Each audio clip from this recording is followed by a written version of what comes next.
Hey, it's Katie, and welcome back to my booktube channel.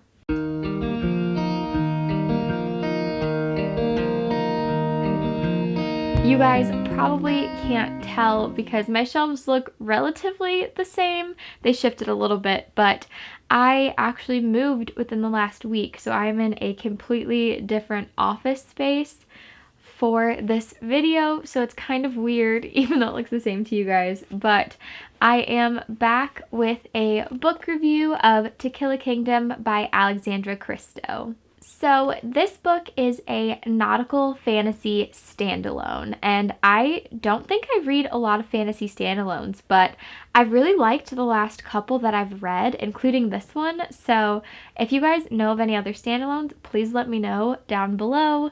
But this is told from dual perspectives, and our first perspective is Princess Lyra, who is siren royalty. And she is the most lethal siren of them all because she has the hearts of 17 princes in her collection. And there's this twist of fate that forces her to kill one of her own. And so the Sea Queen, who's also her mother, decides to punish her by changing her into a human, which is the one thing sirens hate the most.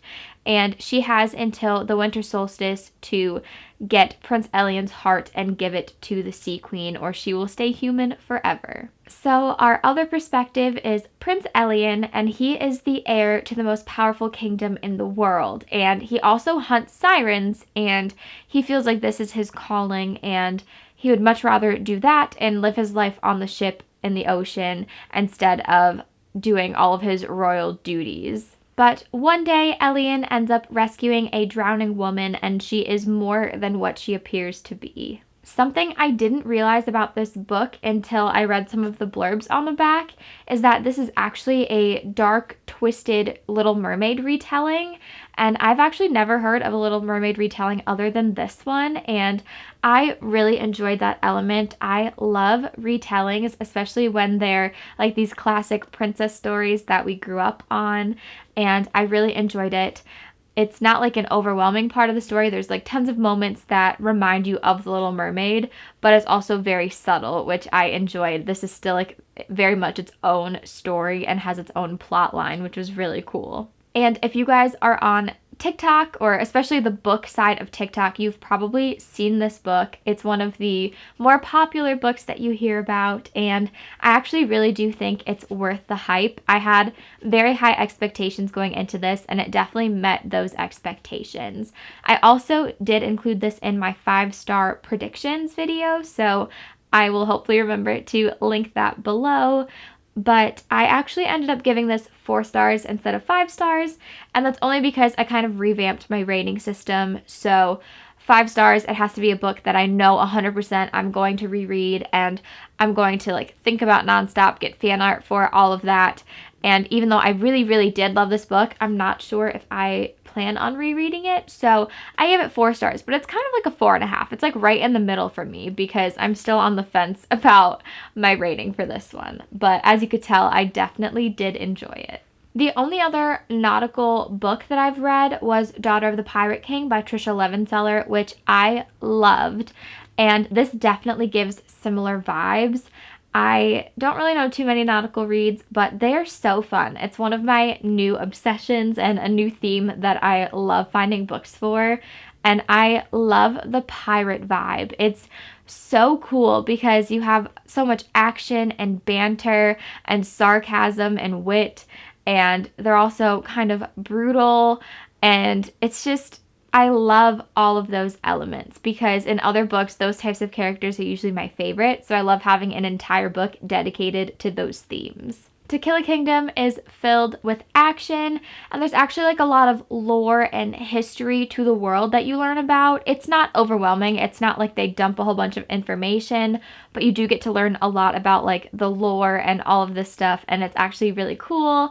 There's also a slow burn romance. and tons of banter and wit and all the pirate vibes. So it has all of my favorite elements combined. And this is my first Alexandra Cristo book. I actually think this is her debut novel, and I really enjoyed her writing. It's so beautiful and fantastical, but it's also very brutal, which I enjoyed because I feel like it fits the plot so well. This is my first Alexandra Cristo book, and I actually think this is her debut novel, but I absolutely loved her writing style.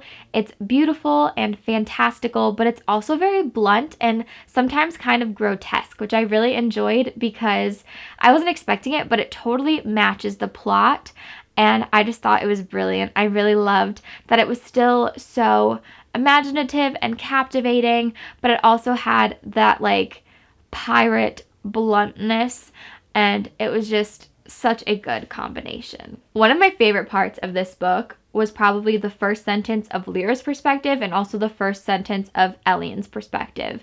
They're just so captivating and they grab your attention right away, and it's probably the best first sentence of a book that I've ever read, and I'm going to read them to you because they're so fun. And for Lyra's perspective, so this is like the very first sentence of the book. It says, "I have a heart for every year I've been alive," which perfectly describes her as a character. She's totally fierce and badass and vicious and courageous and everything you can think of for an amazing, like, strong female lead. It describes her perfectly, and that's such a cool first sentence. And then with Elian, his first sentence is, "Technically, I'm a murderer, but I like to think that's one of my better qualities." And that is just hilarious. I feel like that also describes his personality. He's very like rebellious and ambitious and sarcastic, and he fits like the perfect idea of a pirate. Like when I would think of a fun male lead who's a pirate, he definitely fits all of those characteristics, and those first sentences are just amazing, and they caught me off guard, and I just had to share because it's definitely one of my favorite parts of this book still. Even though I was captivated by the first sentence of the book, the world building did take me a little bit to get into. I thought it was really well done, and I think the world was so cool, especially for just a standalone that's only like 350 pages. But it did take me almost 100 pages to really get into the story and to get to the point where I didn't want to put down the book. But once I got to that point, I just wanted to sit and read the rest of it in one sitting because I just needed to know what was going to happen. I was definitely invested after that point. It just took me a little bit. I feel like this story is one of the most ultimate enemies to lovers because we have Princess Lyra, who is Siren royalty, and she's supposed to be getting Prince Elian's heart. And then we also have Elian, who is somebody who hunts sirens, and he has no idea that he has a siren on his ship with him. And it's just so cool because obviously you know that Lyra is supposed to kill Elian, and Elian would kill her if he knew what she was, and you're just kind of waiting for the shoe to drop and for them to figure out, you know, who the other person is and all of that stuff. So it's definitely like a very interesting enemies to lovers, and I really did enjoy it. And it was definitely a slow burn romance, which I appreciated. Those are like my favorite types of romances. But there was a part like right before they shifted from enemies to lovers that I feel like was a little bit rushed. So I kind of wish that would have been paced a little bit different. But I still really did enjoy their relationship. And also, I wanted to mention that their romance is not a huge part of the plot. There's definitely elements of it. So for those of us that love romance and fantasies, there's enough of that to, you know, make us happy and make us root for it. But it's also not a huge part of it. It definitely takes a backseat to the plot and all of the lore and the world. So I definitely enjoyed that as well. So if you're somebody who does not enjoy romance in books, I really think you will enjoy this. As I was kind of saying before, I love that Lyra and Elian are both kind of anti-heroes. They are very brutal and ambitious, and they share a lot of similar characteristics personality-wise, even though at like their basic level, they are very different from each other, which I thought was very cool. And we get to see both of them go through so much growth just by interacting with each other, and they change a lot from the beginning to the end of the book. Not in terms of their fierce personalities, but definitely in some of their thoughts and the way that they see the world. And I really enjoyed that. The only thing about this book that I would maybe change a little bit is the pacing of the ending. I feel like it was kind of rushed, and it could be because it's a standalone and it's only 350 pages, which I feel like that's a very short amount of pages to build this really intricate world and all these characters and everything and wrap it up perfectly at the end. But I do wish this book was just a little bit longer so that we could get the ending that we all were kind of waiting for.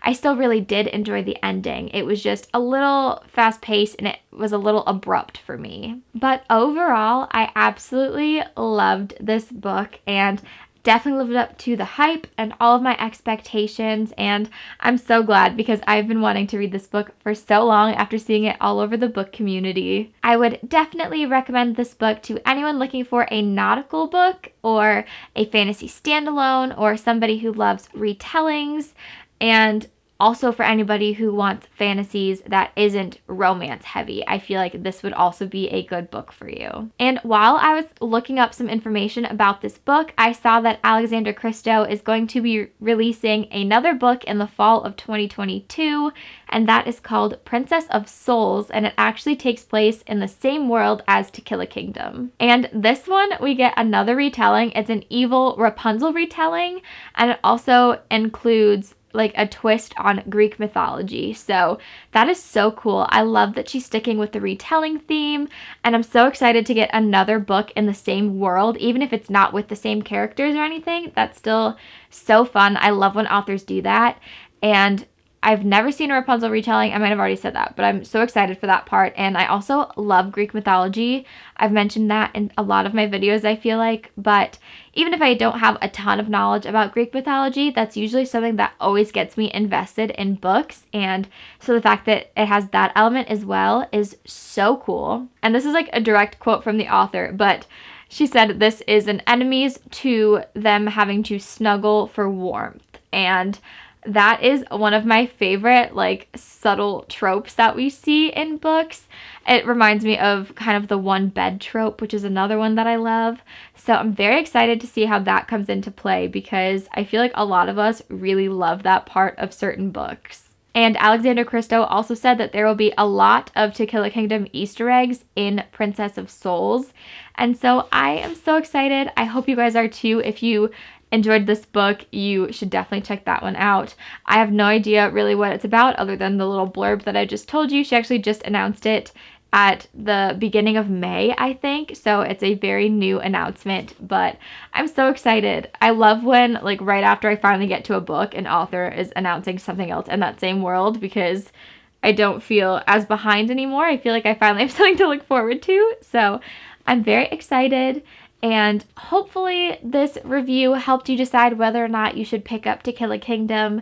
And if you do end up reading it, please let me know either on Instagram or in the comments here. I would love to talk to you guys about it. Please like this video and subscribe to my channel. I would really, really appreciate it. And if you do subscribe, make sure to click the notification bell so you know when I upload next. But thank you guys so much for watching. I can't wait to see you in my next video.